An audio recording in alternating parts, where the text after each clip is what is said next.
Hi விவஸ். இன்றைக்கி நடைப்பயணத்தை பற்றி தான் என்னோடய கவிதை. நான் எப்போதுமே தவறாமல் டெய்லி வாக்கிங் போயிடுவேன்.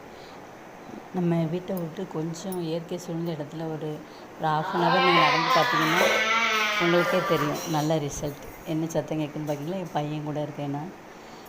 என்னோடய மகனும் எனக்கு ரொம்ப பிடிக்கும். எப்போவுமே நான் அவன் கூட இருந்து தான் இந்த கவிதைகள்லாம் போடுறது.